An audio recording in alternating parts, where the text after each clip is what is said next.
The first time I watched Shedeur Sanders play, without listening to any analyst takes, just using my own eyes, it was clear to me. This kid had first-round talent.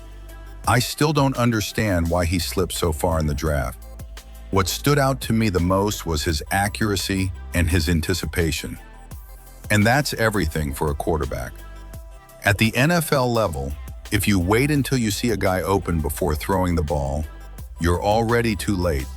That's how you fall behind, no matter how strong your arm is. I've seen talented quarterbacks fail because they couldn't throw with anticipation. But Shedeur, he sees the field. He throws guys open.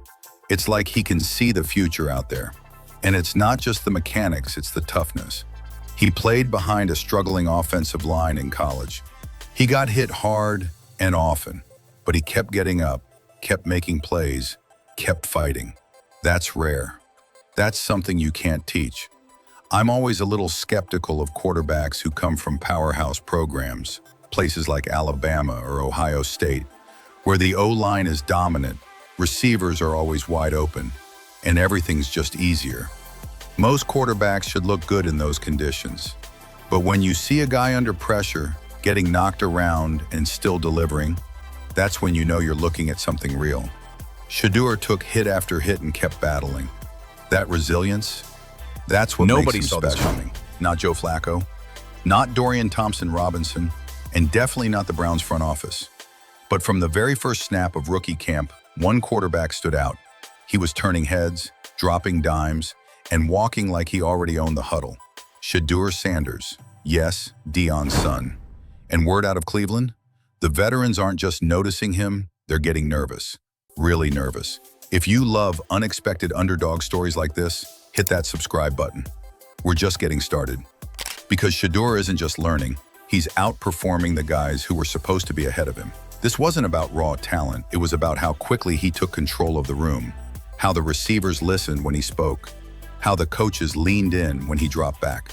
From day one, there was a new energy in Cleveland's QB room, and Shedeur was the one generating it. The whispers started early.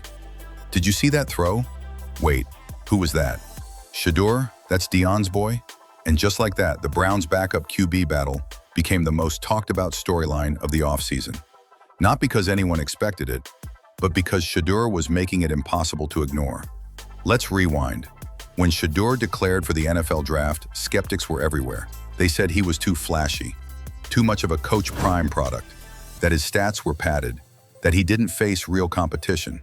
Some even questioned his work ethic, like being Deion's son was a shortcut instead of a shadow he had to fight out of.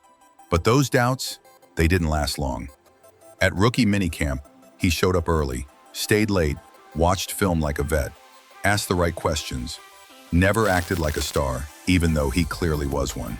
And in drills, he was surgical.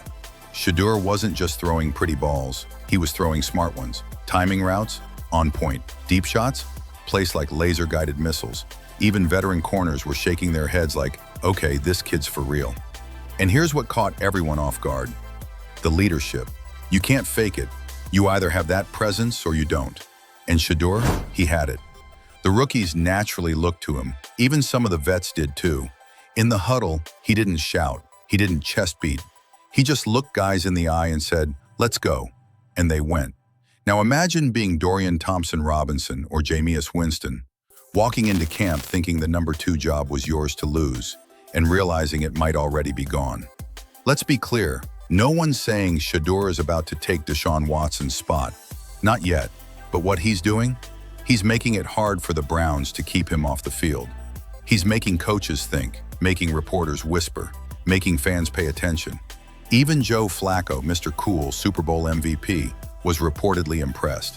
One source said Joe pulled a coach aside and said, that kid, he gets it. There's buzz around every rookie QB this time of year.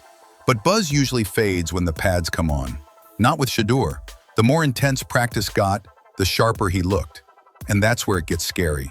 Because this isn't just hype anymore. This is production. It started subtly. A couple of drills, a few 7-on-7 reps, nothing major. But then the veterans started watching, then the coaches, then the media. What they saw was not just a talented rookie. It was a quarterback making complex reads, checking into the right plays, throwing with anticipation, and more importantly, he was leading, loudly, clearly, and confidently. Now let's rewind for a second. Cleveland was supposed to have its quarterback situation locked in. Joe Flacco, the playoff hero from last year, had been re-signed to help stabilize things in the locker room. Dorian Thompson-Robinson, the athletic, high-ceiling kid out of UCLA, was supposed to be the future project. And then there's Deshaun Watson, the guy with the $230 million contract, still trying to return to form after years of controversy and inconsistent play. No one in that quarterback room was supposed to feel threatened by a rookie, especially not one from the Colorado Buffaloes, a team that finished 4-8 last season. But Shedeur Sanders has never cared about expectations.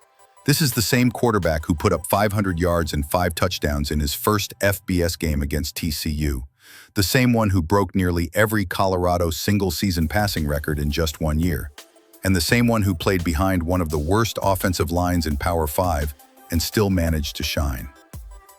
At rookie camp, Shedeur didn't just show up to learn, he showed up to compete. And it wasn't just about the throws, it was about his control of the offense, his demeanor under pressure, and the way he treated his teammates. Coaches say he spends more time in the film room than anyone else, that he's the last one off the field every day, that he talks to veterans like he's already earned their respect. And then came the joint practices. This is where things got real. Cleveland brought in outside competition, live snaps, real pressure, and Shedeur, he didn't blink. One beat reporter wrote, "It's uncanny watching him operate. He processes the field like a 5-year vet." Another said, "He's making throws we haven't seen from anyone on this roster."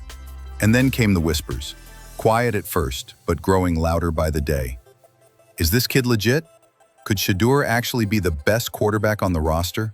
One scout from an opposing team even joked, "Why didn't we draft him when we had the chance?"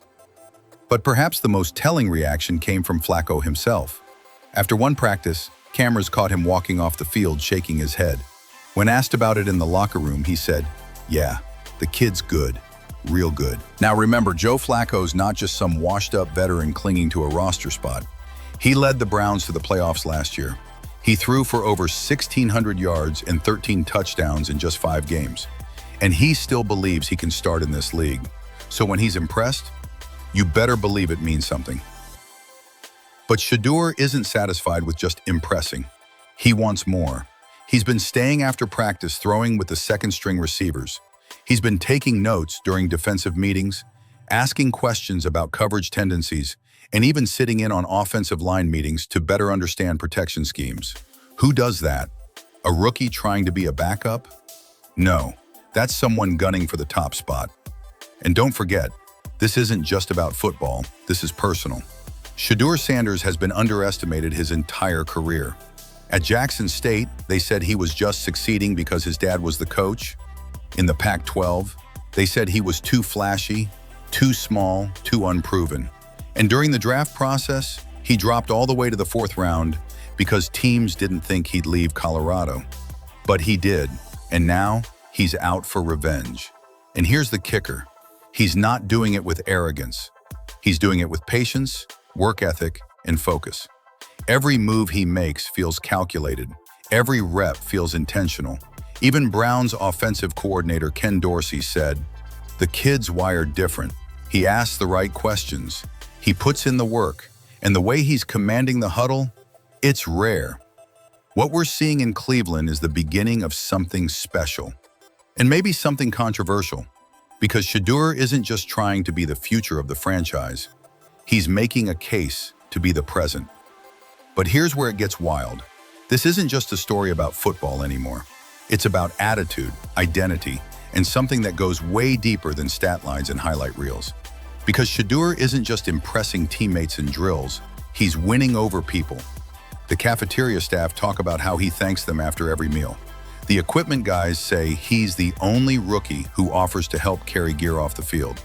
The team's community outreach coordinator, she said Shedeur's been to more charity events in his first month than some vets show up to all season. You see, most rookies keep their heads down, stay quiet, learn the ropes. But Shedeur, he's doing the opposite. He's shaking hands, asking questions, and walking through that facility like he belongs. Not in a cocky way, just confident, calm. Even the reporters covering Browns camp say there's something different about him. And then there's the tape. Cleveland's preseason scrimmages are tightly controlled, mostly kept under wraps, but every now and then, someone leaks a clip. And when Shedeur's clips started hitting social media, they exploded. One throw in particular made it to ESPN's Twitter account. A 40-yard bomb on the run, right between two defenders, landing perfectly in stride. That's an NFL throw, one scout wrote, and that's a rookie making it. NFL veterans took notice too. Former quarterbacks started breaking down the film. "This kid isn't just talented, he's ready," said one retired Pro Bowler. Meanwhile, Browns fans, starved for a stable quarterback, began whispering, "Why not Shedeur?" It was subtle at first. A few posts, a meme or two. Then it got louder. Local radio hosts picked it up. Callers started saying what some coaches might have been thinking. If he's this good now, why wait? And that's when the pressure started to shift. Coach Kevin Stefanski had a decision to make, and fast.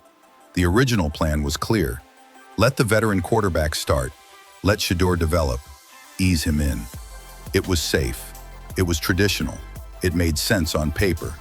But the paper was starting to burn. Fans at training camp chanted his name. National media started comparing him to C.J. Stroud. Even critics, many of whom had written him off as just another college system QB, were now calling him a legit contender. Inside the Browns organization, things were shifting. The offensive coordinator reportedly redesigned a chunk of the playbook based on Shedeur's preferred tempo. Receivers spent extra reps with him, not the starter. And team insiders? They began whispering that the locker room was already gravitating toward number 12. And yet, Shedeur stayed quiet. No headlines, no demands, just work. When asked about the rumors, he responded, "I'm here to earn it. Every rep, every throw, I'm not entitled to anything." That answer alone spoke volumes. No arrogance, just a laser focus on the task at hand. Then came the preseason opener. Shedeur wasn't supposed to play more than a series or two.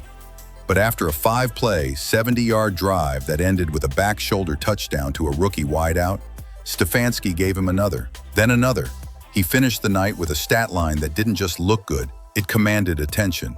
12 of 15, 186 yards, 2 touchdowns, no interceptions, no sacks. The city of Cleveland lit up. That night, Browns Twitter didn't just trend in Ohio, it trended nationwide. "Shedeur season," one fan posted. Another simply wrote, "He's him." But through all the noise, Shedeur remained unchanged. He went back to the facility the next morning like nothing happened, watched film, lifted weights, threw extra passes after practice. Because for Shedeur Sanders, this isn't about one game, one camp, one city. This is about legacy, not just living up to the Sanders name, but elevating it. Not just proving critics wrong, but proving to himself that he belongs on the biggest stage of them all. And if the past few weeks are any indication, he's not just going to belong, he's going to own it.